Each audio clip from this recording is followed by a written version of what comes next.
बिस्मिल्लाहिर्रहमानिर्रहीम अस्सलामुअलैकुम।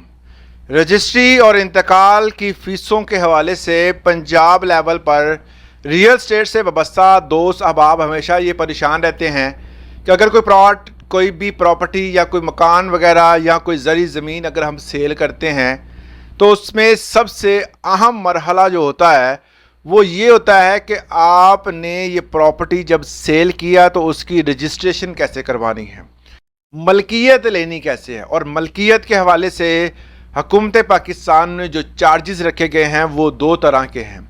FBR भी लेता है और लोकल गवर्नमेंट भी लेती है, और उसमें भी उन्होंने अब कैटेगरीज बना दी हैं। अगर अंदरूनी हदूद की कमेटी की अंदरूनी हदूद में है तो अलग रेट होंगे, अगर बैरूनी हदूद में है तो वो अलग रेट होंगे।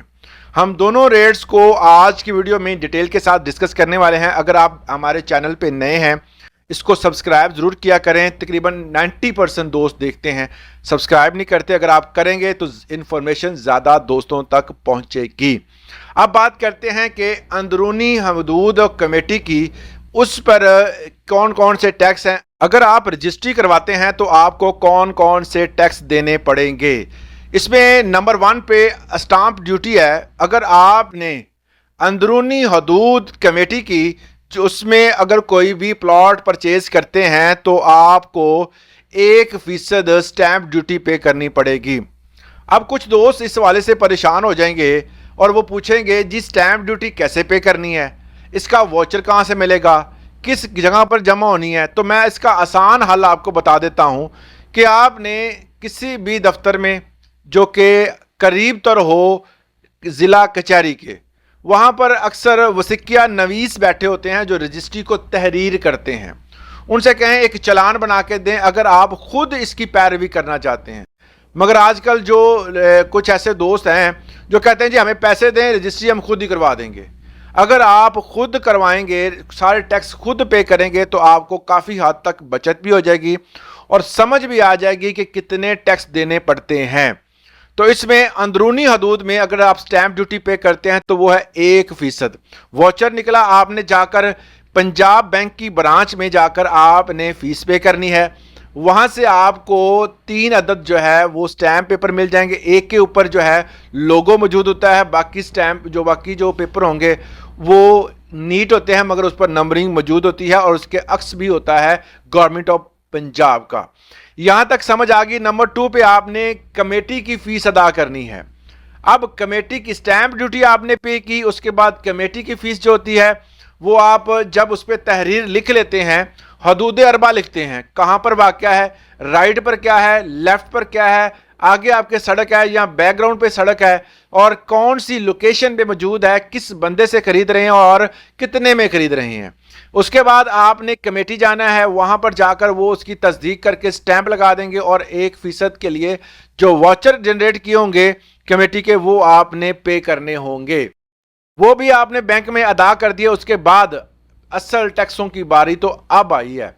FBR का जो टैक्स है जो खरीदार है वो अदा करेगा 236 के। मतलब ये है कि खरीदार जो है वो अलग टैक्स पे करता है, जो बंदा फरोख्त कर रहा है, जो बंदा बेच रहा है वो अलग टैक्स अदा करता है। दोनों की कैटेगरीज अलग हैं। जो बंदा खरीद रहा है वो 236 के का टैक्स अदा करता है और वो टैक्स जो है उसकी जो है आगे टाइप्स हैं। एक्टिव फाइलर कुछ अदा करता है, लेट फाइलर कुछ अदा करता है, और नॉन फाइलर की तो कैटेगरी ही नहीं है, वो तो अदा करेगा और वो बहुत ज़्यादा अमाउंट है। एक्टिव फाइलर के लिए है 1.5 1.5% खरीदार के लिए टैक्स है जो कि FBR एक्टिव फाइलर से लेता है। इसी तरह लेट फाइलर से आपने जो टैक्स अदा करना है जो कि खरीदार है वो 4.5% टैक्स अदा करेगा। इसके साथ साथ जो नॉन फाइलर है वो 10.5%। ये टैक्स की रेशो है, ये आपने टैक्स अदा करने हैं अगर आप इनमें से किसी कैटेगरी में फाल करते हैं तो। अब बात करते हैं 236C की, जो सेल करने वाला है, फरोख्त कुनिंदा, ऐसा बंदा जो अपनी प्रॉपर्टी दे रहा है किसी दूसरे बंदे को और उसके इवज अमाउंट ले रहा है, वो जो करेगा 4.5% फाइलर के लिए टैक्स FBR ने रख दिया है। ये फिक्स है।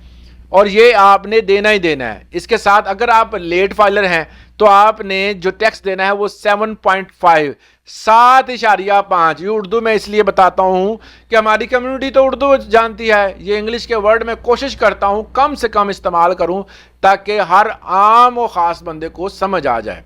उसके बाद करते हैं नॉन फाइलर की बात। 11.5% अदा करेगा ये खरीदार, और जो बंदा फरोख्त कर रहा है, जो बंदा सेल कर रहा है, ये उसके लिए है।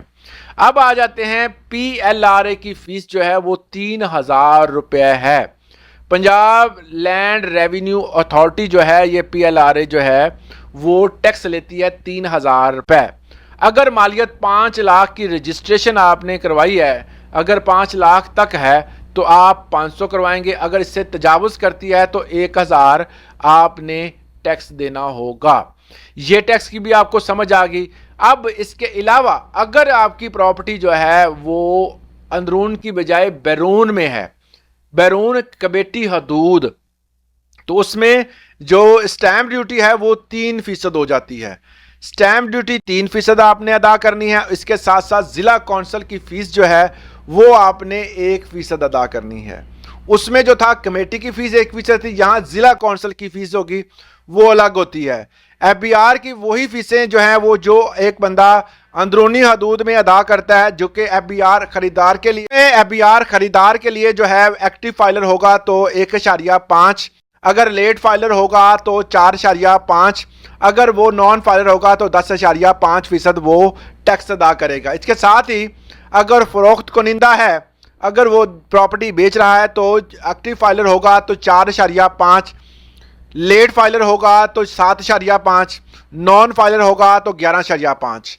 ये टैक्स जो हैं वो इन्होंने अदा करने हैं। इसके अलावा कंपोजिंग फीस 1,000 रुपये होती है, और अगर 5 लाख से तजावुज़ करती है वही जो है वो आपने जो बाकी फीसें हैं वो सेम एज इट जो है वो अंदरूनी हदूद वाली ही अदा करनी है। ये टैक्सों का शेड्यूल रेट है। 2025 बजट जो है वो सुनाने के बाद ये तमाम चीज़ें जो हैं वो तमाम वो टैक्स हैं जो कि आपने अदा करने हैं। इस वाले से अगर आपका कोई सवाल है, अगर आप, कुछ दोस्त कहते हैं जी मेरी 5 करोड़ की प्रॉपर्टी है उस पर टैक्स कितना बनेगा, कुछ कहते हैं जी मेरी 10 करोड़ की प्रॉपर्टी है मेरा टैक्स कितना बनेगा, तो भाई ये टैक्स की रेशो मैंने बता दिया। आप इसमें से अपने हिसाब से जितने की भी प्रॉपर्टी है, 2, 4, 5, 6, 10, 20, 40 करोड़, 1.5 करोड़, कितनी की भी प्रॉपर्टी है, आप उसको इसके जो लेवल, जो पैरामीटर्स मैंने बताए हैं, जो टैक्स बताए हैं, इसके हिसाब से आप अपने तमाम टैक्स निकाल सकते हैं। फिर भी समझ ना आए तो कमेंट सेक्शन में आप सवाल कर सकते हैं। इजाज़त दें। अल्लाह हाफिज़।